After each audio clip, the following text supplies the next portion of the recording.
എല്ലാവർക്കും എന്റെ പ്രണാമം. അറിവ് എന്ന കൃതിയിലെ 9ഉം 10ഉം പദ്യങ്ങളാണ് നമ്മൾ ഇന്ന് ചർച്ച ചെയ്യുന്നത്. ഈ പ്രപഞ്ചത്തിന്റെ സത്യം, ബോധം, അറിവ് എന്ന ഒരൊറ്റ വാക്കിൽ ഒതുങ്ങുന്നു. അറിവ് എന്ന പദം നിരന്തരം ഓർമ്മിക്കാമെങ്കിൽ തീർന്നു. പ്രപഞ്ചത്തിന്റെ എല്ലാ ഉള്ളുകള്ളികളും അതിനകത്ത് അന്തർപ്പെടും. എന്തുകൊണ്ട്? അറിവില്ലേ, പ്രപഞ്ചമില്ല.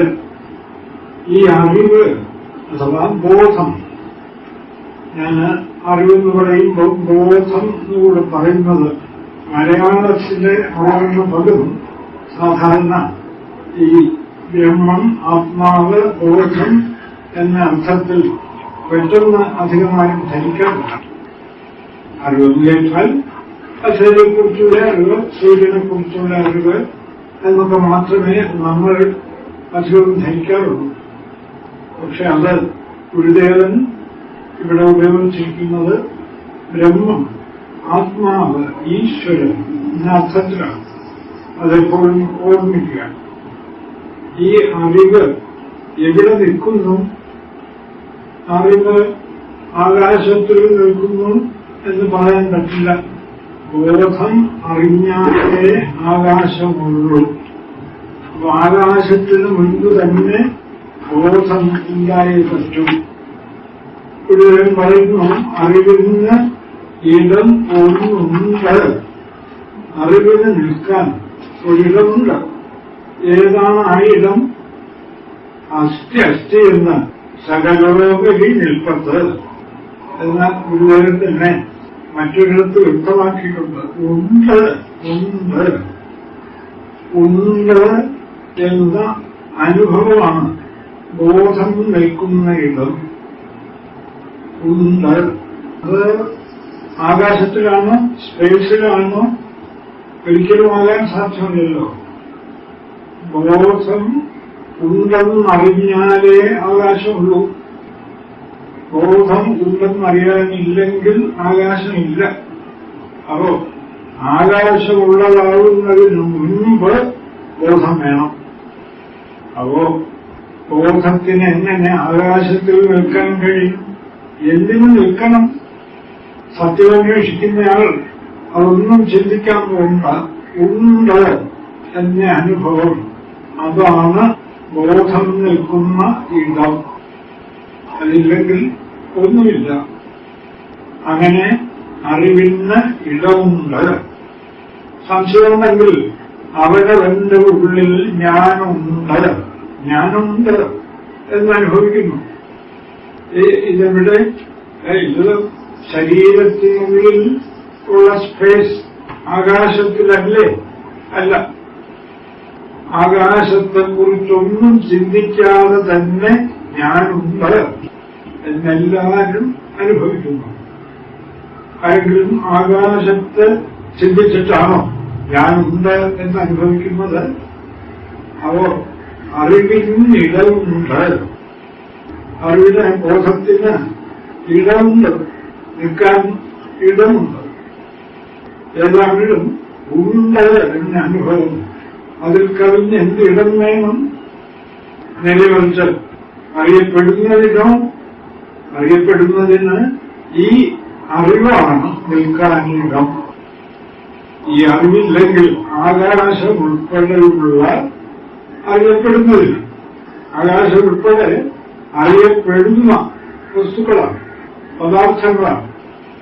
ഈ ആകാശം ഉൾപ്പെടെ ഇങ്ങോട്ടുള്ള എല്ലാത്തിനും നിൽക്കാൻ ഇടം നൽകുന്ന, ആകാശം ഉൾപ്പെടെയുള്ള കാഴ്ചകൾക്ക് നിൽക്കാൻ സ്ഥലം നൽകുന്ന വസ്തുവാണ് ബോധം. ബോധമുണ്ടെന്നറിഞ്ഞാലേ ആകാശമുള്ളൂ. ബോധമറിയാൻ വിസമ്മതിച്ചാൽ ആകാശം ഇല്ല. ആർക്കു വേണോ പരിശോധിച്ച് നോക്കാം. ആകാശം എവിടെ നിൽക്കുന്നു? ആ ചോദ്യം ചോദിച്ചാൽ മതിയല്ലോ. എല്ലാം ആകാശത്തിൽ നിൽക്കുന്നു. ഞാൻ ഈ ചോദ്യം പല സുഹൃത്തുക്കളോടും സ്പേസ് സയന്റിസ്റ്റ് അവരോട് ചോദിച്ചല്ലോ. അവരെ അങ്ങനെ ഒരു ചോദ്യം തന്നെ ഞാൻ ചോദിക്കുന്നത് വരെ ചിന്തിച്ചിട്ടില്ല. ഈ സ്പേസ് എവിടെ നിൽക്കുന്നു? അനന്തകോടി ബ്രഹ്മാണ്ടങ്ങൾ സ്പേസിൽ നിൽക്കുന്നു. സമ്മതിച്ചു. സ്പേസ് എവിടെ നിൽക്കുന്നു? സത്യമൊക്കെ എത്ര സ്പഷ്ടം. സ്പേസ് എവിടെ നിൽക്കുന്നു എന്ന ചോദ്യത്തിന് ഉത്തരം കിട്ടിയാൽ സത്യം. കാരണം മറ്റ് ലോകദൃശ്യങ്ങളെല്ലാം നിർത്തുന്നത് ആകാശമാണ്. ആ ആകാശം എവിടെ നിൽക്കുന്നു? ആകാശം ഉണ്ടെന്ന് അറിയുന്ന ബോധത്തിൽ നിൽക്കുന്നു. അത് സാധാരണ ശാസ്ത്രജ്ഞന്മാർക്കൊന്നും പെട്ടെന്ന് ആ ഉത്തരം കിട്ടില്ല. വേദാന്തിക്ക് മാത്രമേ കിട്ടൂ. ഒരു വലിയ വേദാന്തി വലിയൊരു ഭൗതിക ശാസ്ത്രത്തിന് മനോഹരമായി ഈ തത്വം വെളിപ്പെടുത്തി കൊടുക്കുന്നുണ്ട്. അവർ രണ്ടുപേരുമായി ഒരു യാത്ര പുറപ്പെട്ടു. ഒരു വലിയ പർവ്വതപ്രാന്തത്തിലെത്തി. അപ്പൊ വേദാന്തി ചോദിച്ചു, അത് മുമ്പിൽ എന്ത് കാണുന്നു? ഞാൻ മനോഹരമായ ഒരു തടാകം കാണുന്നു. ഏതിന്റെ പശ്ചാത്തലത്തിൽ തടാകം കാണുന്നു? അതിമനോഹരമായ ഒരു പൂന്തോട്ടത്തിന്റെ പശ്ചാത്തലത്തിൽ തടാകം കാണുന്നു. ഏതിന്റെ പശ്ചാത്തലത്തിൽ പൂന്തോട്ടം കാണുന്നു? അത് ഉയർന്നു നിൽക്കുന്ന പർവ്വതനിരകളുടെ പശ്ചാത്തലത്തിൽ പൂന്തോട്ടം കാണുന്നു. അത് ശരി. പർവ്വതനിരകൾ ഏതിന്റെ പശ്ചാത്തലത്തിൽ കാണുന്നു? അനന്തമായ ആകാശത്തിന്റെ പശ്ചാത്തലത്തിൽ കാണുന്നു. പർവ്വതമില്ല. വേദാന്തിയുടെ ചോദ്യം, അനന്തമായ ആകാശത്തെ അങ്ങേതിന്റെ പശ്ചാത്തലത്തിൽ കാണുന്നു? ശാസ്ത്രജ്ഞൻ പെട്ടെന്ന് ഉത്തരം കിട്ടിയില്ല. അദ്ദേഹം അമ്പഴന്ന് പോയി. ആ ചോദ്യം വലിയൊരു ഫിസിസിസ്റ്റാണ്, കൂടെ പോയി.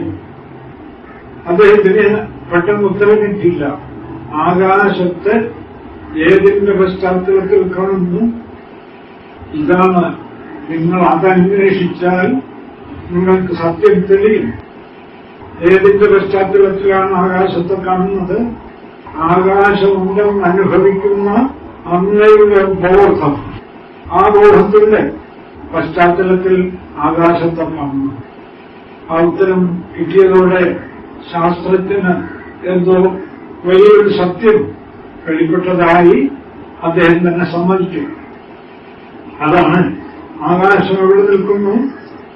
ഉണ്ട് ഉണ്ട് ഉണ്ട് ഉണ്ട് എന്ന അനുഭവത്തിൽ നിൽക്കുന്നു. ആർക്കാണ് ആ അനുഭവം? ഉണ്ട് ഉണ്ട് ഉണ്ട് ബോധത്തിനാണ്. അപ്പോ ബോധത്തിൽ നിൽക്കുന്നു ആകാശം. മറ്റെവിടെ നിൽക്കാനാണ് ആകാശം? അറിവിന് ഇടമൊന്നുണ്ട്.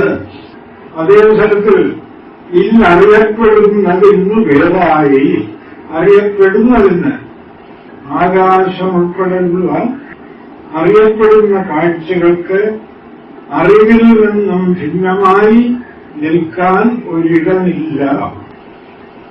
അറിവ് ഇല്ലെന്ന് വന്നാൽ ആകാശം മുതലെല്ലാം തീർന്നു. എല്ലാം തീർന്നു. നല്ലവണ്ണം ചിന്തിച്ചു നോക്കുക. ബോധമറിയാനില്ലെങ്കിൽ ആകാശം ഉണ്ടാവുമോ? ഉണ്ടായിരിക്കുമോ? നിശ്ചയമായിട്ടും കാണില്ല. അപ്പോ അറിയപ്പെടുന്നതിന് വേറായി ബോധത്തിൽ നിന്നും ഭിന്നമായി നിൽക്കാൻ ഒരിടമില്ല. ഇതൊക്കെ ആർക്കും മനസ്സിലാവുന്ന ലളിതമായ സത്യസ്ഥിതിയാണ്. അറിവിന് ഇടമൊന്നുണ്ട്. എത്ര പച്ച മലയാളത്തിൽ ഗുരുദേവനക്കാര്യം നമുക്ക് വെളിപ്പെടുത്തി തരുന്നു. അറിവിനിടമൊന്നുണ്ട്. അറിയപ്പെടുന്നതിന് വേറായി അറിയപ്പെടുന്നതിന് ആകാശം ഉൾപ്പെടെയുള്ള അറിയപ്പെടുന്ന കാഴ്ചകൾക്ക് വേറായി അറിവിൽ നിന്നും ഭിന്നമായി ഒരിടമില്ല, ഒരിടത്തുമില്ല. അറിവെന്നാൽ അങ്ങേത് ഇവിടെയാണ് ചോദ്യം. വാസ്തവത്തിൽ ഈ ചോദ്യം മനസ്സിലായപ്പോൾ ഒരു അത്ഭുതം പോലെ തോന്നി. അറിവ്, നമ്മളൊക്കെ ഇന്ന് അറിവ് സമ്പാദിക്കണം. അതിന് രാമകൾ പുസ്തകം വായിക്കണം, അതിന് സ്കൂളിൽ പോകണം, പഠിക്കണം. വളരെ സന്തോഷം. അറിവ് സമ്പാദിക്കണം, പരമാവധി സമ്പാദിക്കണം. പക്ഷെ ഗുരുദേവൻ ചോദിക്കുന്നു, അറിയുന്ന ഏത് യഥാർത്ഥമായ അറിവ് ഏതാണ്? ഈ ബോധത്തെക്കുറിച്ചുള്ള അറിവാണോ, അതോ ആകാശം മുതൽ ഇങ്ങോട്ട് അറിയപ്പെടുന്ന കാഴ്ചകളെക്കുറിച്ചുള്ള അറിവാണോ അറിവ്? മറ്റൊക്കെ പഠിച്ചോളുക, ഗംഭീരമായിട്ട് പഠിക്കണം. വാസ്തവത്തിൽ ഇത് മനസ്സിലായതോടുകൂടി ജീവിതം തന്നെ ഒരു ആശ്ചര്യകരമായ ആനന്ദമായി മാറുന്നതായിരിക്കും. ഒരുപാട് പഠിക്കുന്നു നമ്മളൊക്കെ. ഞാൻ തന്നെ ഒരുപാട് പഠിച്ചു. എന്താ? ഫിലോളജി, ഭാഷാശാസ്ത്രം, 3 ഭാഷകളുടെ ഭാഷാശാസ്ത്രം പഠിക്കേണ്ടി വന്നു. സംസ്കൃതത്തിൽ വ്യാകരണം പഠിച്ചു, അഷ്ടാധ്യായി, പാണിനി സൂത്രം ഒക്കെ കാണാതെ പഠിക്കണമെന്നാണ് പാണിനി സൂത്രമൊക്കെ. ചിലരതാണ് പാണിനി സൂത്രം ഇങ്ങനെ സ്തോത്രങ്ങൾ ഉരുവിടും പോലെ ദിവസേന കാണാതെ ഉരുവിട്ട് ഹൃദയസ്ഥമാക്കി വെക്കും. ആചാര്യസ്വാമികൾ ഗംഗാനദിയുടെ തീരത്തൂടെ കടന്നു പോകുമ്പോൾ ഒരു ബ്രാഹ്മണൻ ഇങ്ങനെ നെഞ്ചത്തടിച്ച് പാണിനി സൂത്രം കാണാതെ പഠിക്കുക. ഞങ്ങളൊക്കെ കുറെ പഠിച്ചതാണ്. പക്ഷെ ഭഗവാന്റെ അനുഗ്രഹം എന്ന് പറയട്ടെ, ഇപ്പോ അതിലെ ആദിമ സൂത്രങ്ങളിൽ പോലും ഒരെണ്ണവും വ്യക്തമായ ഓർമ്മയില്ല. വേണ്ടെന്ന് വെച്ചു. എന്ത് ചെയ്യാൻ? വയസ്സായി, ശരീരം ഉപേക്ഷിക്കാൻ പോകും. ഇനി പാണിനി സൂത്രം ഉരുട്ടോണ്ടുകൊണ്ട് വല്ല സ്വസ്ഥതയും കിട്ടുമോ?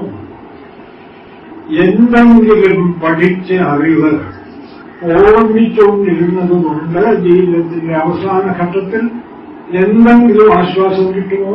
ഗംഭീരമായ അറിവുകൾ. ഫിസിക്സ് അങ്ങേയറ്റത്ത് പല പല ഗംഭീരൻ തിയറികളും. പക്ഷേ ആള് ശരീരം പിഴിയാൻ പോകുന്നു.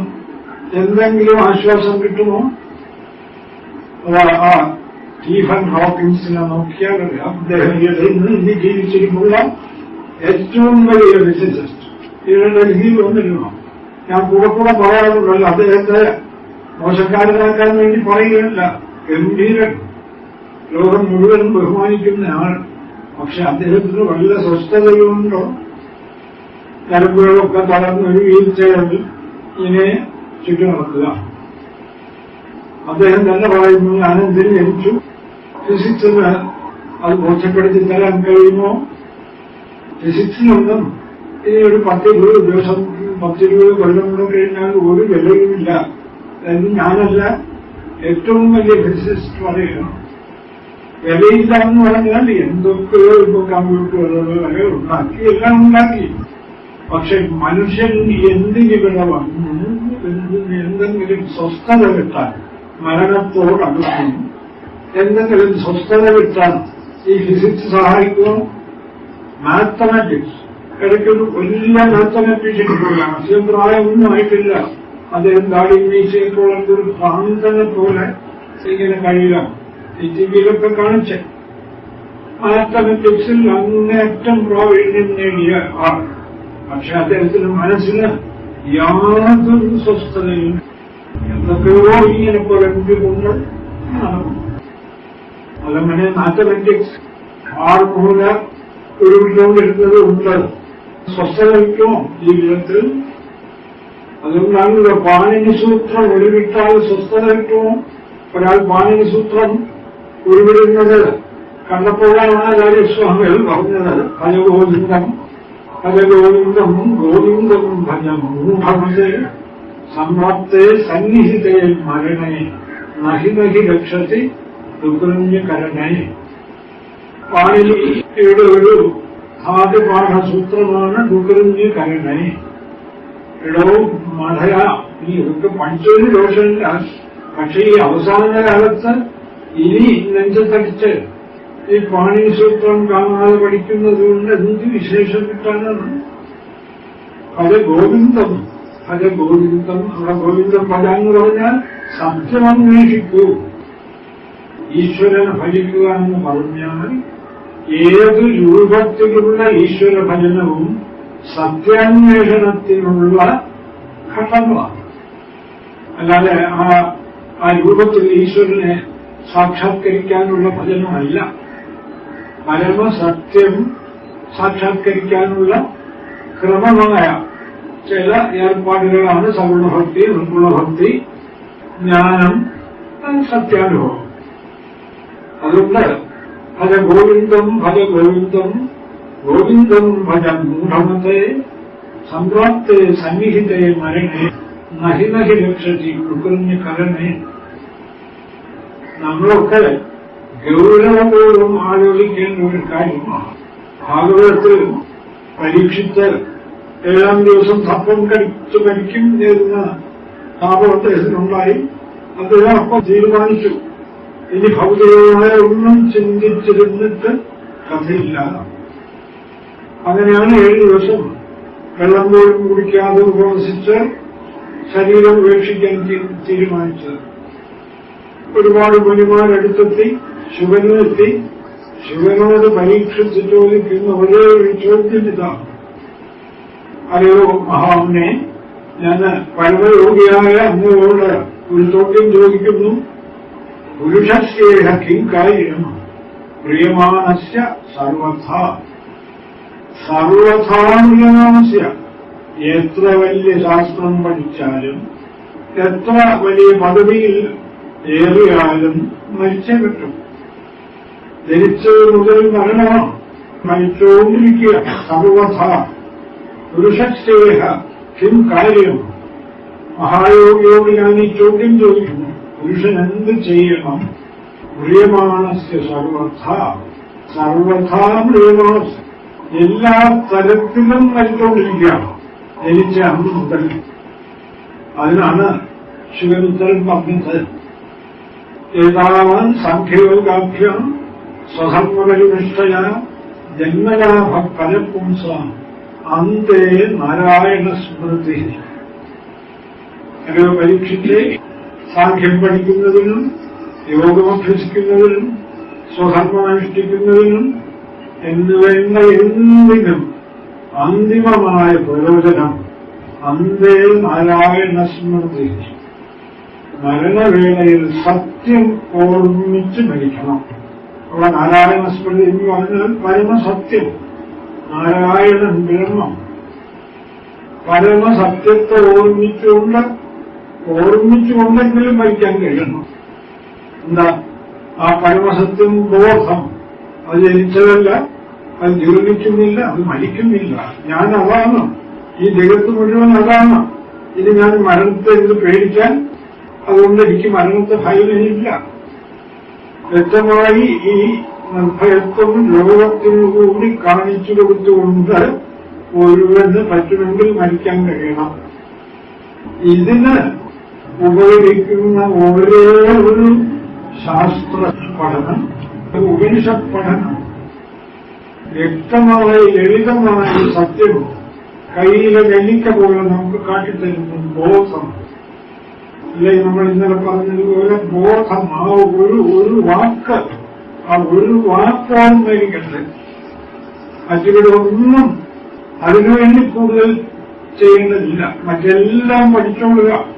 എല്ലാം എന്തിനാൻ ഈ ജീവിതത്തിന് ലോകത്ത് കഴിഞ്ഞുകൂടാൻ എന്തു വേണോ പഠിക്കുക. പക്ഷേ ഇത് കൂട്ടിച്ചേർത്തുക.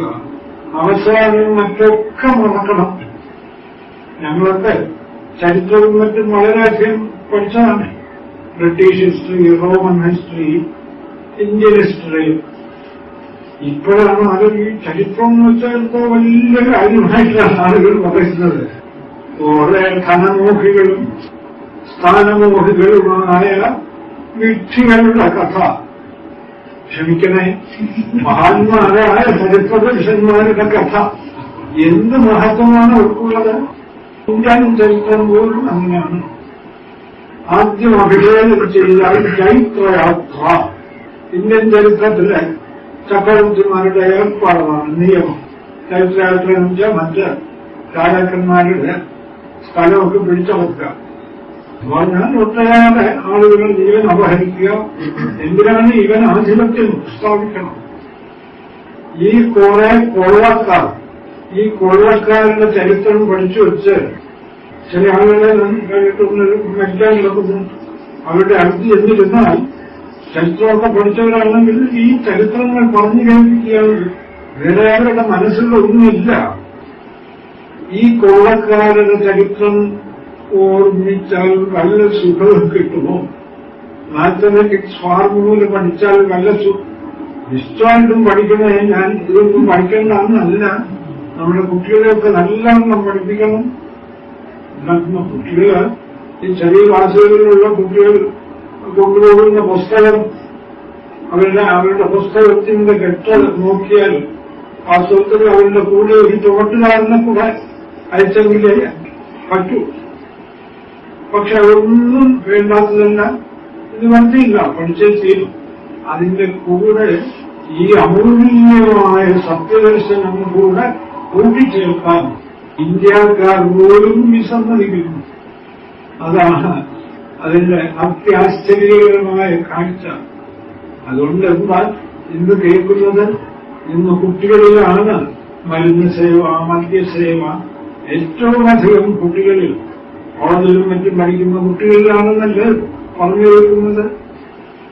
ഈ സ്ഥിതി ഇങ്ങനെ പോവുകയാണെങ്കിൽ കടബാധ്യതയൊന്നും പ്രശ്നമല്ല. ഇങ്ങനെ ഈ ആത്മഹത്യയും മറ്റും, ആത്മഹത്യയും കൊലപാതകവും മറ്റും ദിവസം തോറും വർദ്ധിച്ചുകൊണ്ടിരിക്കും. അപ്പോ എന്തു വേണോ പഠിച്ചുകൊള്ളുക. ചാന്തോക്യോപനിഷത്തിലെ ഉദ്ധാരകൻ മകനോട് പറയുന്നതുപോലെ നീ മറ്റെന്ത് വേണോ പഠിച്ചോ, പക്ഷെ ഈ സത്യം കൂടെ പഠിക്കരുത്. എന്താ ഈ സത്യത്തിന്റെ മഹത്വം? എന്താ ഈ സത്യത്തിന്റെ മഹത്വം? അതറിഞ്ഞാൽ എല്ലാം അറിയപ്പെട്ടു. ഏകവിജ്ഞാനേന സർവവിജ്ഞാനം. അങ്ങനെ ഒരു അറിവ് ഈ ഉപനിഷത്തുക്കളിൽ അല്ലാതെ മറ്റൊരിടത്തുമില്ല. ശാസ്ത്രീയമായ അറിവ്. ഏക ശുദ്ധേന സർവം ശ്രുതം സ്യാത്. ഏതിനെക്കുറിച്ച് കേട്ടാൽ എല്ലാം കേട്ടതായിത്തീരും. ഏന വിജ്ഞാതേന സർവം വിജ്ഞാതം സ്യാത്. ഏതിനെക്കുറിച്ച് അറിഞ്ഞാൽ എല്ലാം അറിയപ്പെട്ടതായിത്തീരും. അതെങ്ങനെ? അതെ, വികാരവും നാമധേയവും വ്യക്തിഗതേവ സത്യം. മണ്ണുകൊണ്ട് 1000 പാത്രങ്ങൾ ഉണ്ടാക്കി വെച്ചിരിക്കുന്നു. മണ്ണിനെ അറിഞ്ഞാൽ എല്ലാ പാത്രങ്ങളും അറിയപ്പെട്ടു. എങ്ങനെ? മണ്ണിന്റെ ഒരു രൂപം, ഒരു പേര്, മണ്ണ് മാത്രം സത്യം. ഇതുപോലെ ഈ ബോധത്തെക്കുറിച്ച് കേട്ടാൽ, വേണ്ട പോലെ ധരിച്ചാൽ, വെറുതെ കേട്ടാൽ പോരാ. അത് പറയുന്ന പല ബോധം. എന്തെന്നാണ് ഈ ബോധം? ബോധമാണ് ചോദിക്കുന്നത്. ഞാനുണ്ട് എന്ന് വ്യക്തമായി അനുഭവിക്കുന്ന ബോധം. അതുകൊണ്ടാണ് ചോദിക്കുന്നത് എന്തെന്നാണ് ഈ സത്യം? ബോധമാണ് പോലും. എന്തെന്നാണ് ഈ ബോധം? എനിക്ക് ബോധത്തെ മനസ്സിലാകുന്നില്ല. ബോധത്തിന് ബോധത്തെ മനസ്സിലാകുന്നില്ല. എന്തോ ചെയ്യാൻ? എന്ത് ചെയ്യാനാണ്? ബോധം ഇല്ല എന്ന് പറയുന്ന ആൾ നാമില്ല എന്ന് തെരുവിലിറങ്ങി വിളിച്ചു പറയുന്നവനെ പോലെ വിഡ്ഢിയാണെന്നാണ് വിദ്യാരണ്യ സ്വാമികൾ പറയുന്നത്. ഒരു റോഡിലിറങ്ങി വിളിച്ചു പറയുകയാണ്, എനിക്ക് നാവില്ലേ, നാവില്ല. എന്താ പറ്റുമോ? നാളാണ് വിളിച്ചു പറയുന്നത്, നാവില്ല. ഞാനുണ്ടെന്ന് അത്യന്തം സ്പഷ്ടമായി അവനവന്റെ ഉള്ളിൽ പ്രകാശിക്കുന്ന ബോധം അതില്ല, അതിന് മനസ്സിലാകുന്നില്ല എന്ന് പറയുന്ന ആളിനോട് പിന്നെ സംസാരിക്കാനേ പോലെന്നാണ് വിദ്യാരണ്യ സ്വാമികളുടെ അഭിപ്രായം. അവരോട് സംസാരിച്ചിട്ട് കഥയില്ല. അവര് പാറക്കല്ലോ മൺകട്ടയോ ഒക്കെയാണ്. ബോധമില്ലല്ലോ. ബോധമില്ലാത്ത ജഡം, ആ ജഡത്തോട് സംസാരിച്ചിട്ടും തമ്മിൽ. അപ്പൊ ഈ ബോധത്തെക്കുറിച്ചുള്ള അറിവ് കൂട്ടിച്ചേർക്കൂ. ചരിത്രം പഠിക്കൂ. ഏത് കൊള്ളക്കാരന്റെ ചരിത്രമോ കഴിച്ചു വയ്ക്കില്ല, നിവർത്തിയില്ല. ഉദ്യോഗം വേണം, ആഹാരം വേണം, അതിനുവേണ്ടി അത് പഠിക്കണം. പക്ഷെ അതിന്റെ കൂടുതൽ പഠിച്ചോളൂ. ഇങ്ങനെ ഈ കാണുന്നതൊക്കെ ബോധമാണ് എന്നുകൂടെ പഠിക്കാൻ വലിയ കോളേജോ വലിയ സാറന്മാരോ ഒന്നും വേണമെന്നില്ല. അത് ശുദ്ധമായി യുക്തിയുക്തമായി പറഞ്ഞു കൊടുക്കാമെങ്കിൽ ഏത് കുട്ടിക്കും മനസ്സിലാവും. ഏത് കുട്ടിക്കും ഈ സത്യബോധമൊഴിച്ച് മറ്റൊരു പഠിത്തവും ജീവിതത്തിന്റെ അവസാന കാലം സഹായിക്കില്ല. അങ്ങനെയല്ല സാർ, പെൻഷനായാലും കുറച്ച് ട്യൂഷനൊക്കെ എടുക്കാൻ ഫിസിക്സും മാത്തമാറ്റിക്സും ഒക്കെ സഹായിക്കുന്നുണ്ട്. എടുത്തോട് വേണ്ടെന്ന് ആര് പറഞ്ഞു? പക്ഷെ കിടപ്പിലായി അറുപത്തൊരു ശബ്ദത്തിനൊക്കെ കിടപ്പിൽ. എന്താ ഇനി ട്യൂഷൻ എടുക്കാൻ പറ്റുമോ? ചിലർ അവിടെ കിടന്നുകൊണ്ടും ട്യൂഷൻ എടുക്കുന്നു വരും. പണത്തോടുള്ള ആഗ്രഹം നിർത്തും. പക്ഷേ ശ്വാസം പോകുമ്പോഴോ പിന്നെ പറ്റുമോ? അപ്പോ ആ ശ്വാസം പോകുമ്പോ ഒരു ശാന്തി, ഉറപ്പ്. എന്താ, ഞാൻ മരിക്കുന്നില്ല, ഞാൻ ബോധമാണ്. ബോധത്തിലെങ്ങനെ മരിക്കാൻ നോക്കും? ബോധം ജഡത്തെ കൈവിടുന്നതാണ് മരണം. അല്ലാതെ ബോധമൊരിടത്തും മരിക്കുന്നില്ല. അത് ജനിച്ചതല്ല. ജായത്തെയോ മൃഗത്തെയോ കഥാചിത്. അങ്ങനെയുള്ള ആ ബോധത്തെക്കുറിച്ചുള്ള അറിവാണ് അറിവ്. മറ്റൊക്കെ അജ്ഞതയാണ്, നിവർത്തിയില്ല. എന്നുവെച്ചാൽ അറിയപ്പെടുന്നതിനെ കുറിച്ചുള്ള അറിവ്, ജലത്തെക്കുറിച്ചുള്ള അറിവ്, അതൊക്കെ അജ്ഞതയാണ്. അറിവിനെക്കുറിച്ചുള്ള അറിവ് മാത്രമാണ് വിദ്യ. അത് വിട്ടുകളഞ്ഞിരിക്കുന്നു. ലോകത്തിന്റെ സകല ദുഃഖത്തിനും കാരണം ഈ അറിവ് വിട്ടുകളഞ്ഞതാണ്. ആണ് ഗുരുദേവൻ ചോദിക്കുന്നത്. ഗുരുദേവൻ പോലുള്ളവർ എല്ലാം വലിച്ചെറിഞ്ഞു. ഈ അറിവ് മതി. ഗുരുദേവനുള്ള ജനനീയ അവരെങ്കിൽ പറയും, തല്ലാഘവം പുറകിൽ ഇല്ലാതെണ്ണം. തല്ലാഘവം ആ സത്യത്തിന്റെ ലാഘവം. ആ അറിവ് ഒരാൾക്ക് കിട്ടിക്കഴിഞ്ഞാൽ ഇല്ലാതെണ്ണം. അതോടെ യുദ്ധം തീർന്നു. പക്ഷെ അത് ആർക്കും വേണ്ട. അറിവെന്നാലെങ്ങേത്? ഈ ചോദ്യം എന്താണ് അറിവ്? യഥാർത്ഥത്തിലുള്ള അറിവ് ഈ ബോധത്തെക്കുറിച്ചുള്ള അറിവാണോ, അതോ അറിയപ്പെടുന്നതിനെ കുറിച്ചുള്ള അറിവാണോ? അറിയപ്പെടുമെന്ന അതിന് വേറെയായി അറിവെന്നാലങ്ങേത്? ഈ അറിയപ്പെടും എന്നതേതൊരെണ്ണീരിൽ അറിവെന്നാലങ്ങേത്? ഏതാണ് യഥാർത്ഥജ്ഞാനം? ബോധം. ബോധത്തെക്കുറിച്ചുള്ള അറിവ് അതൊന്ന്. അത് അറിയാൻ പ്രയാസമില്ല. കൃഷ്ണൻ ഗീതയിൽ പറയുമല്ലോ, വ്യവസായാത്മിക ബുദ്ധി ഏക, നിശ്ചയം വന്ന ബുദ്ധി ഒന്ന്. അതെന്തായി കുട്ടികൾക്ക് ആ പേരെങ്കിലും ഒന്ന് പറഞ്ഞു കൊടുത്തൂടെ? ബോധം, ബ്രഹ്മം. ആദ്യമേ ഈ പേരെങ്കിലും ഒന്ന് പറഞ്ഞു കൊടുത്താൽ വളർന്നു വരുമ്പോൾ അവർ ചിന്തിക്കും. ശാസ്ത്രവും മറ്റും പഠിച്ചവർക്ക് ഇത് വളരെ എളുപ്പം മനസ്സിലാകുന്നുണ്ട്. ഞാൻ പലരുമായി ബന്ധപ്പെടാറുണ്ട്. ഒരു മിനിറ്റ് പറയുമ്പോൾ അവർക്ക് ബോധ്യപ്പെടുന്നു. എത്രയോ പേര് ചിലപ്പോൾ വീട്ടിൽ വരാറുണ്ട്.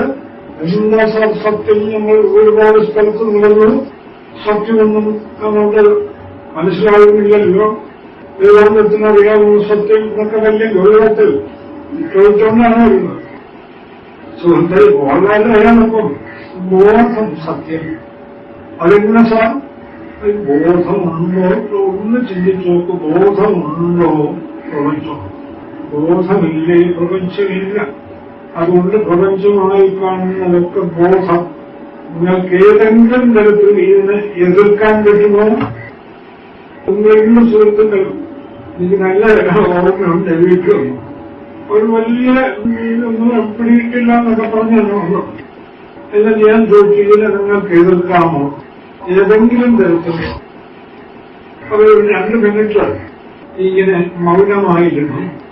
ഞങ്ങൾ പോകുന്നു, പിന്നല്ല. പക്ഷെ സത്യം പിടിയിട്ടേ ഇനി അതിനെ കുറിച്ച് കൂടുതൽ ചിന്തിച്ചാൽ മതി. മറ്റൊന്നും ആവശ്യമില്ല. അതാണ് ഗുരുദേവൻ ചോദിക്കുന്നത്. അറിവെന്നാലെങ്കിൽ ഏത്? വളരെ എളുപ്പം. ആ ചോദ്യത്തിന്റെ അർത്ഥം ഇതാണ്. കേവലം ഒരു വാക്ക് അറിവ്, ബോധം. അത് വേണ്ട പോലെ പറഞ്ഞു കൊടുത്താൽ മതി. കുട്ടികൾക്ക് മനസ്സിലാവുന്നു. എത്രയോ കുട്ടികൾക്ക് അറിവെന്നാലെങ്കിൽ ഏത്? ഇനി അറിയപ്പെടുന്നതാണ് അറിവ്. അതിന്റെ പുസ്തകങ്ങൾ, ലൈബ്രറികൾ, ഈ 1000 ലൈബ്രറികൾ ഇന്ന് വായനശീലം നശിച്ചിരിക്കുന്നു. പത്രത്തിലൊക്കെ കാണാം.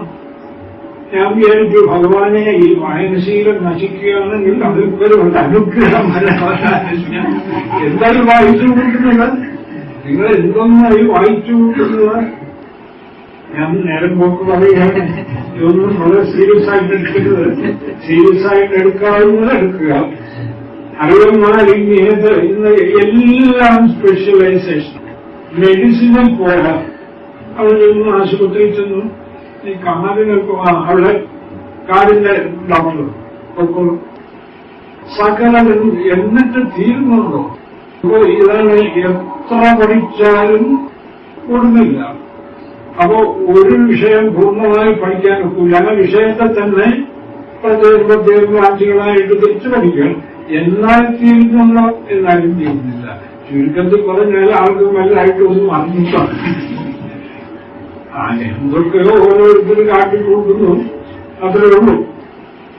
അറിയപ്പെടും എന്ന നേരം എണ്ണീടിൽ അറിയപ്പെടുന്നത് എവിടെ അവസാനിക്കാം? അനന്തകോടി ബ്രഹ്മാണ്ടങ്ങൾ ഉൾപ്പെട്ട പ്രപഞ്ചം. ഒരു വിഷയം പോലും പൂർണ്ണമായി പഠിച്ച് വശമാക്കാൻ സാധ്യമാകാത്ത ചുറ്റുപോകാം. എഞ്ചിനീയറിംഗ്, മെഡിസിൻ, ബിസിനസ്, എവിടെയെങ്കിലും ഏറെക്കുറെ സമ്പൂർണമായ ഒരു ജ്ഞാനം സാധ്യമാകുമോ? ഇല്ല. അതൊക്കെ ബ്രാഞ്ച് കഴിച്ച് സ്പെഷ്യലൈസേഷനാണ്. ഒക്കെ നല്ലത്, അത്രയൊക്കെ പറ്റൂ. പക്ഷേ പരമസത്യത്തിൽ സ്പെഷ്യലൈസേഷൻ ആവശ്യമില്ല. എന്തെളുപ്പം ഒരൊറ്റ വാക്ക് ഗുരുദേവൻ പറയുന്നത് അറിവ് അല്ലെങ്കിൽ ബോധം. അതിനെക്കുറിച്ച് അല്പം ഒന്ന് ചിന്തിക്കൂ, അല്പം ഒന്ന് വിചാരം ചെയ്യൂ. ആ സത്യം അത്ഭുതകരമായി ജീവിതത്തെ സ്വാധീനിക്കും. അതിന്റെ പൂർണ്ണത തെളിഞ്ഞു കിട്ടും. അറിയുന്നാൽ അങ്ങേത് ആ ചോദ്യം ചോദിച്ചിട്ട് അതിന്റെ അർത്ഥം അറിവ് ഒന്ന് മാത്രം നിലനിർത്ത്. ഈ അറിയപ്പെടുന്നതേറും എണ്ണീടിൽ എണ്ണി എണ്ണി എണ്ണി തിട്ടപ്പെടുത്താൻ ശ്രമിക്കുന്നതോറും അറിയപ്പെടുന്നത് സംഖ്യയിൽ കൂടിക്കൂടി വരും. ഒരിക്കലും പറയാൻ പോകുന്നില്ല. എങ്ങനെ പറയും? സസ്യങ്ങളെക്കുറിച്ച് പഠിച്ചുകളാൻ ദിവസേന പുതിയ പുതിയ സസ്യമാണ്. സൗരയൂഥങ്ങളെക്കുറിച്ച് പഠിക്കാൻ പുതിയ പുതിയ ഗാലക്സീസ്, സൗരയൂഥങ്ങൾ എങ്ങനെയാണ് പഠിച്ചു തീർക്കുന്നത്? അതുകൊണ്ട് അറിയപ്പെടുന്നത് പഠിച്ച് ഒരു പൂർണ്ണത കൈവരിക്കാമെന്ന് ഒരിക്കലും ചിന്തിക്കേണ്ട ക്രമമാണ്. ക്രമത്തെക്കുറിച്ച് പൂർണ്ണത കൈവരിക്കാൻ കുറിച്ച് അറിവ് ഒരേ ഒരു വാക്ക്, ആ വാക്കിനെ അല്പം കുറിച്ച് അല്പം ഒന്ന് ചിന്തിച്ചാൽ ബോധം, അറിവ്, ആത്മാവ്, ബ്രഹ്മം, ഈശ്വരൻ ഇതൊക്കെ പര്യായങ്ങളാണ്. അതുകൊണ്ട് അറിയപ്പെടുന്നതിനെ വിട്ടിട്ട് അല്ലെങ്കിൽ മനുഷ്യ അറിവിനെ കുറിച്ച് പഠിക്കൂ. മറ്റെല്ലാം പഠിച്ചോളൂ. പക്ഷെ അതിന്റെ കൂട്ടത്തിൽ ഈ അറിവിനെ കുറിച്ചുകൂടെ പഠിച്ചോളൂ. അത് അന്ത്യകാലത്ത് സഹായിക്കും. അന്തേ നാരായണ സ്മൃതി. അറിയുന്നീല അന്നും നീ അറിയപ്പെടുന്നതെന്ന് പോയിടും. വീണ്ടും പറയുന്നു, അറിവ് അറിയപ്പെടുന്നത് അറിയുന്നില്ലെന്ന് വെച്ചു അന്ന് അറിയപ്പെടുന്നതില്ലാതാവും. നേരെമറിച്ച് അറിവ് അറിയപ്പെടുന്നതെല്ലാം ഇല്ലാതായാൽ പൂർണ്ണമായി വികാസം പ്രാപിച്ച് ബാക്കി നിൽക്കും കേവല ബോധം. കേവല ബോധം അറിയപ്പെടുന്നതെല്ലാം ആ കേവല ബോധത്തിൽ ലയിച്ചേകി ഭവിക്കും. അറിയുന്നീല അന്നറിയുന്നില്ല എന്ന് ഈ എണ്ണി അറിയപ്പെടുന്നതിനെ ചിട്ടപ്പെടുത്തിക്കൊണ്ടിരിക്കുമ്പോൾ ഒന്നി അറിയപ്പെടുന്നതുകൊണ്ട് പോയിടും. അറിയുന്നീലെന്ന് വന്നാൽ അന്ന് അറിയുന്നീല എന്ന് വന്നാൽ അറിയപ്പെടുന്നത് കൊണ്ട് പോയിടും. അറിയപ്പെടുന്നതോടെ അവസാനിക്കും. അറിവിതേ അറിയുന്നീല അറിയപ്പെടുന്നതെന്തും അറിവിൽ അറിയപ്പെടുന്നതാണ്. എന്തും അവിടെ അറിയപ്പെടും. എന്തും നല്ല വേദാന്തം പറയുന്നത് എന്തും ബോധത്തിലുണ്ട്. പ്രപഞ്ചമായി അറിയപ്പെടുന്ന എന്തും ബോധത്തിൽ എവിടെയുണ്ട്. എവിടെയും അക്കാര്യം മോഡേൺ സയൻസ് എന്ന് തെളിയിക്കുന്നു. റേഡിയോ, ടെലിവിഷൻ, ഡൽഹിയിൽ ഇരിക്കുന്ന പ്രസിഡന്റ് അല്ലെങ്കിൽ അമേരിക്കയിൽ ഇരിക്കുന്ന പ്രസിഡന്റ് അതുപോലെ എന്തും നമ്മുടെ മുറിയിൽ എത്തിച്ചേരുന്നു. അതൊക്കെ മോഡേൺ സയൻസിന്റെ മഹത്വമല്ലേ അല്ലെന്നാരും കുറച്ചു. പക്ഷെ എത്തിച്ചേരുന്നത് മോഡേൺ സയൻസിന്റെ മഹത്വമല്ല, എത്തിച്ചേരും എന്നവർക്ക് പിടികിട്ടി എത്തിച്ചേരുന്നു. എങ്ങനെ എത്തിച്ചേരുന്നു എന്ന് ആർക്കും പിടിയില്ല. ഒരു പ്രപഞ്ചത്തിൽ ഒരു സ്ഥലത്തിരിക്കുന്ന വസ്തു സർവവ്യാപിയായിരിക്കുന്നു. എവിടെയിരിക്കുന്ന നമ്മളൊക്കെ ലോകത്തെവിടെയും എത്തി നിൽക്കുകയാണ്. നമ്മെ പിടിച്ചെടുക്കാനുള്ള ആ ഉപകരണമുണ്ടോ ലോകത്തെവിടെയും. ആലോചിച്ച് നോക്കുക, എങ്ങനെ നമ്മൾ ഓരോരുത്തരും സർവവ്യാപികളാണ്. ഓരോ പരമാണുവും സർവവ്യാപിയാണ്. ഓരോ ശക്തിസ്പന്ദനവും സർവവ്യാപിയാണ്. ഓരോ ശക്തിസ്പന്ദനത്തിലും അനന്തകോടി ബ്രഹ്മാണ്ടങ്ങൾ നിറഞ്ഞിരിക്കുന്നു. അതാണ് മായ. എങ്ങനെയെന്ന് ചോദിക്കുന്നത് മായ. എങ്ങനെയാണ് ടെലിവിഷൻ? ഇരിക്കുന്ന ഒരാള് മറ്റൊരു സ്ഥലത്ത് എങ്ങനെ ടെലിവിഷൻ സ്ക്രീനിൽ പ്രത്യക്ഷപ്പെടുന്നു? അവർക്ക് ഞങ്ങൾ ഉപകരണം ഉണ്ടാക്കി കാണിക്കുന്നുണ്ട്. എങ്ങനെയെന്നൊന്നും ഞങ്ങൾക്കറിയാൻ പറ്റില്ല. അതൊക്കെ അങ്ങനെയല്ല. അതൊക്കെ ഇലക്ട്രിക് വേവ്സ് ആയിട്ട് മാറുന്നു. ഇതിരിക്കുന്ന സാധനം ഇലക്ട്രിക് വേവ് ആയിട്ട് മാറുന്നു. മാറുന്നു സംബന്ധിച്ചു ഒരു സാധനം എങ്ങനെ ഇലക്ട്രിക് വേവായിട്ട് മാറുന്നു? അത് ഉത്തരമുണ്ട്. ഇലക്ട്രിക് വേവാണ് ഈ സാധനത്തിന്റെ രൂപം വെക്കുന്നത്. അത് തിരിച്ച് പറയാൻ പോലും പലർക്കും അറിഞ്ഞുക. ഈ സാധനത്തിന്റെ രൂപം വെക്കൊണ്ടിരിക്കുന്നത് തന്നെ ഇലക്ട്രിക് വേവാണ്. അതിൽ എന്നാണ് ചെയ്യും? ആ ഇലക്ട്രിക് വേവായിട്ട് അത് എന്തുകൊണ്ട് മാറിക്കൂടാ? വെള്ളം മഞ്ഞിക്കട്ടയായെങ്കിൽ മഞ്ഞിക്കട്ടയ്ക്ക് വെള്ളമായി മാറിക്കൂടെ? ഇലക്ട്രിക് വേവായി മാറിയത് എന്താ? ബോധം. ബോധത്തിലെ ഒരു അത്ഭുത പ്രതിഭാസം. ബോധം മായയോ? മാറിയിട്ടില്ല. പക്ഷെ ബോധം മായ കൊണ്ട് എനർജി ഉണ്ടെന്ന് തോന്നിപ്പിക്കുന്നു. ആ എനർജി മറ്റെല്ലാറ്റിനെയും ഉള്ളതാക്കി കാണിക്കുന്നു. അപ്പോൾ എനർജിയുടെ ഓരോ സ്പന്ദനത്തിലും അനന്ത കോടി ബ്രഹ്മാണ്ടങ്ങളുണ്ട്. അല്ലെങ്കിൽ പിന്നെ എങ്ങനെയാണ് എനർജിക്ക് അനന്തകോടി ബ്രഹ്മാണ്ടങ്ങളായിത്തീരാൻ സാധിക്കുക? എല്ലാം എവിടെയുമുണ്ട്. നിങ്ങൾക്കത് അനുഭവിക്കാനുള്ള കരുത്തുണ്ടോ? ഇതാണ് സിദ്ധികളുടെ, ബ്രഹ്മനിഷ്ഠന്മാരുടെയും മറ്റും സിദ്ധികളുടെ രഹസ്യവും ഒക്കെ ഇതാണ്. സർവവസ്ഥിതകോശേ, ഈ ബോധത്തിനുള്ളിൽ അവിടുന്നാണല്ലോ എനർജി. സകലതും അവിടെ ഉണ്ട്. സകലതും എവിടെയും. നമ്മൾ സർവവ്യാപി എന്നൊക്കെ പറയുമ്പോൾ അത്ഭുതപ്പെടും. ബോധം മാത്രമല്ല സർവവ്യാപി. ബോധത്തിലുള്ള എനർജി സർവവ്യാപിയാണ്. മാറ്റർ സർവവ്യാപിയാണ്. എല്ലാം സർവവ്യാപിയാണ്. കാരണം ബോധം സർവവ്യാപിയാണ്. എല്ലാം എവിടെയുമുണ്ട്. നിങ്ങൾക്ക് ഒരിടത്തുനിന്ന് ആവശ്യമുള്ളത് വേർതിരിച്ചെടുക്കാനുള്ള സാമഗ്രികളുണ്ടോ?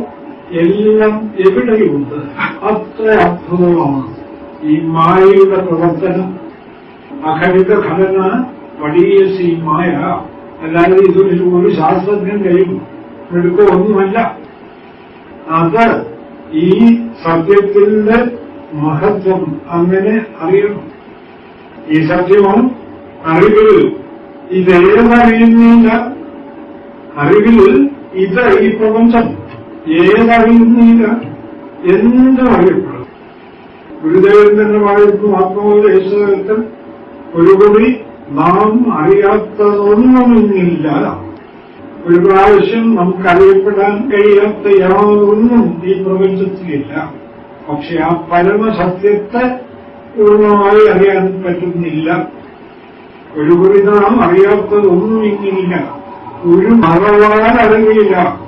മറവുകൊണ്ട്, നമ്മുടെ മനസ്സുണ്ടാക്കുന്ന മറവുകൊണ്ട് പലതും അറിയാൻ കഴിയുന്നില്ല. നമ്മുടെ ശീശ്വരന്മാർ കൊണ്ട് ഗ്രഹണവും സൗരയൂഥങ്ങളും ഒക്കെ വ്യക്തമായി പ്രവചിച്ചിരുന്നു. അവർക്ക് മനസ്സിൽ എന്തും പ്രതിഫലിക്കും, മനസ്സിൽ ആ ശുദ്ധി ഉണ്ടെങ്കിൽ. കാരണം എല്ലാം ബോധത്തിൽ സംഭവിക്കുന്നതാണ്. ഇപ്പോൾ ഒരു കുറി നാം അറിയാത്തതൊന്നും ഇന്നില്ല. ഒരു മറവാൻ അറിവില്ല. ഉണർന്നിതെല്ലാം അറിവുകളില്ല. ആ സത്യം കണ്ടുണർന്നാൽ ഈ അനന്തോട് ബ്രഹ്മാണ്ടങ്ങളെ അറിയുന്ന പ്രശ്നമേ ഇല്ല. അതിന്റെ ആവശ്യമില്ല. എല്ലാവരുടെയും ബോധം ഉണർത്തിയെല്ലാം അറിവുകളില്ല.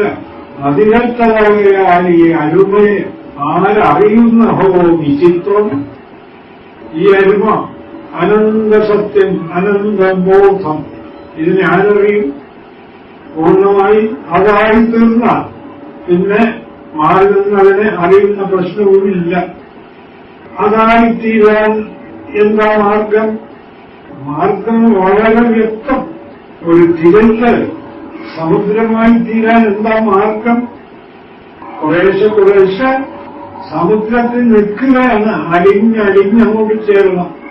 ആ തടസ്സം മാറ്റിയിട്ട് തിര കുറേശ്ശെ അലിഞ്ഞങ്ങോട്ട് ചേർന്നാൽ തിര സമുദ്രമായി. വ്യക്തമായും നമ്മുടെ ഉള്ളിൽ ഞാനുണ്ട് എന്നിങ്ങനെ ആ ബ്രഹ്മം പ്രകാശിക്കുന്നു. ഇവിടെ അലിഞ്ഞലിഞ്ഞ് ചേരേണ്ട കാര്യമൊന്നുമില്ല. മറ മാറ്റിയാൽ മതി. മറ. മേഘഖണ്ഡങ്ങൾ സൂര്യനെ മറയ്ക്കുന്നു. സൂര്യനെ പൂർണ്ണമായി പിടികിട്ടണം. മേഘഖണ്ഡങ്ങളെ അങ്ങോട്ട് മാറ്റിയാൽ മതി. അതുപോലെ ഞാനുണ്ട് നമ്മുടെ ഉള്ളിൽ. ഈ ഞാൻ ആനന്ദഘനമായി വികസിക്കുന്നു.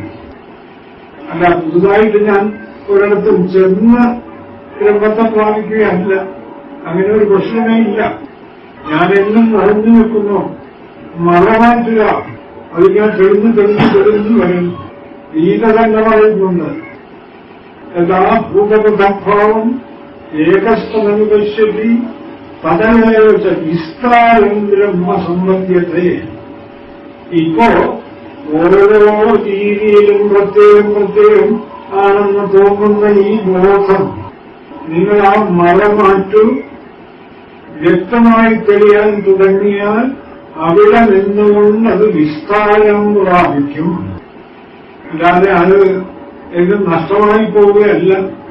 എല്ലാ ഭൂതപൃഥഗ്ഭാവം ഈ ഗീത എപ്പോഴാണോ പ്രപഞ്ച വിഷയങ്ങളിൽ പ്രത്യേകം എന്ന് കാണപ്പെടുന്ന ഈ സത്യം ഏകത്ര അനുപശ്യതി, ഒരിടത്ത് കുറച്ച് ശുദ്ധമായി തെളിയുന്നത് നമ്മുടെ ഉള്ളിൽ ശുദ്ധമായി തെളിയും.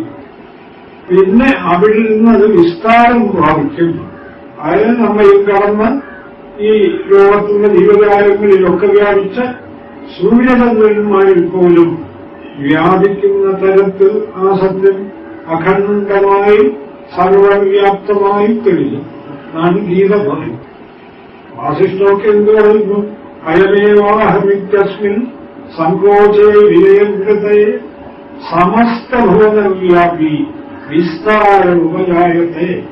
ഞാൻ ഈ ശരീരമാണ്, ജഡമാണ്, അറിയപ്പെടുന്നതാണ് എന്ന ചുരുങ്ങൽ, അജ്ഞത ഒന്ന് മാറിക്കിട്ടിയാൽ സങ്കോചയെ വിലയംഗത്തെ, ആ സങ്കോചം ചുരുങ്ങൽ ഒന്ന് മാറാമെങ്കിൽ സമസ്ത ഭുവനവ്യാപി, നമ്മുടെ ഉള്ളിൽ ഇരുന്നുകൊണ്ട് ഈ ഞാൻ സമസ്ത ഭുവനത്തെയും സർവപ്രപഞ്ചത്തെയും തന്നിൽ അലിയിച്ചു ചേർത്തുകൊണ്ട് വിസ്താരമധികച്ചത്തി, വിസ്താരം പ്രാപിക്കും.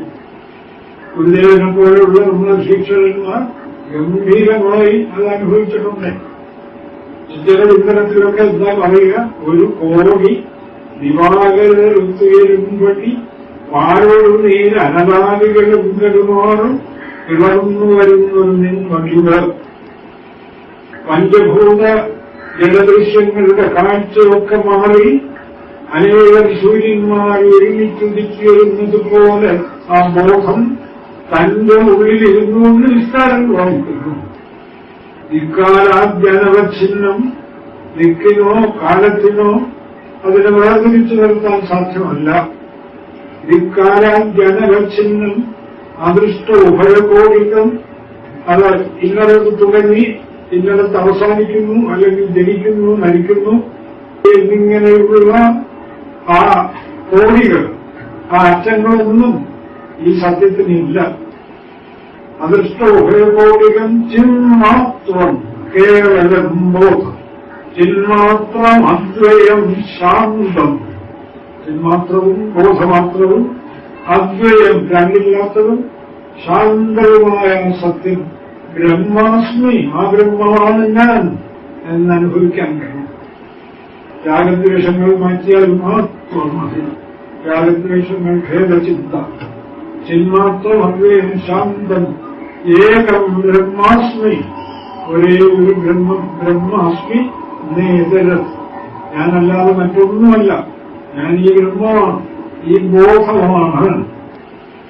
അതാണ് അറിവിലേതും അറിയുന്നില്ല. അറിയപ്പെടുന്നതെല്ലാം അറിവിലുണ്ട്.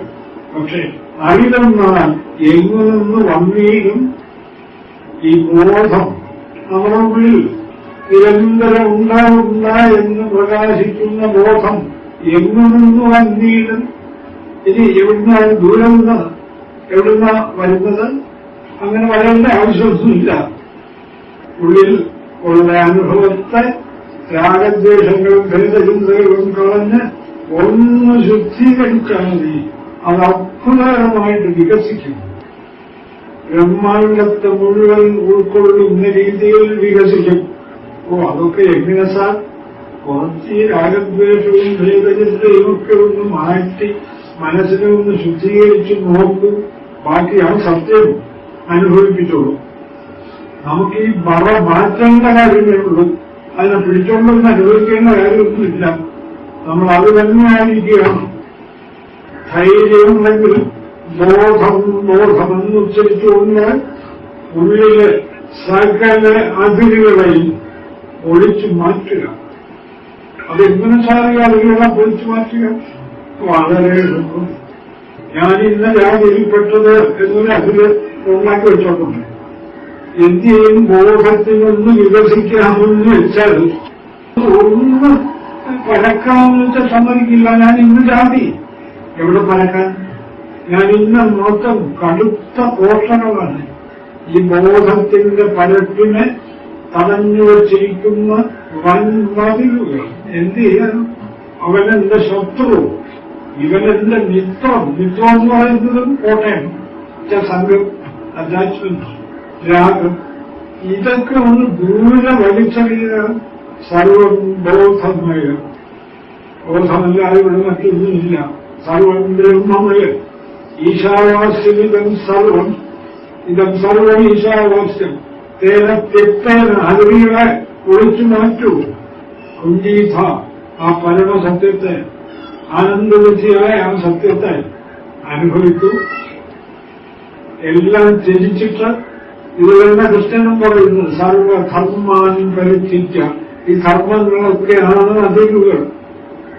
എല്ലാം ഉപേക്ഷിക്കുക. അർജുന, മാം ഏകം, എവിടെയും മാം ഏകം ശരണം വ്രജ. എന്നെ മാത്രം കാണൂ. ശരണം വ്രജ എന്ന് വെച്ചാൽ എവിടെയും എന്നെ കാണൂ. ഏത് നരകത്തിലും ഏത് സംഭവത്തിലും. ബാക്കി ഞാൻ നോക്കൊള്ളാം. അത് കാണാൻ നീ ഒരുക്കമാണ്. ബാക്കി ഞാൻ നോക്കൊള്ളാം. സത്യം മനസ്സിലാക്കാൻ അത്യന്തം എളുപ്പം, അനുഭവിച്ചറിയാൻ അതിനേക്കാൾ എളുപ്പം. പക്ഷേ ഒരു ദൃഢവ്രതം വേണം മാത്രം. അറിവ് പോലുള്ള കൃതികൾ അത്ഭുതകരമായി ആ സത്യത്തിന്റെ മുമ്പിൽ നമ്മെ കൈപിടിച്ച് കൊണ്ടെത്തിക്കുന്നു. പറ്റുമെങ്കിൽ ആവർത്തിച്ച് മനസ്സിലാക്കി സത്യത്തെ സമീപിക്കുവാൻ ഗാഢമായ ഒരു ശ്രമം കൂട്ടിച്ചേർക്കുക. ശ്രമമൊക്കെ ഇപ്പോൾ ഉണ്ട്. പക്ഷെ ഒന്നും ഗാഢമല്ല. സത്യം എന്താണെന്ന് പോലും വ്യക്തമായി പിടികിട്ടുന്നില്ല.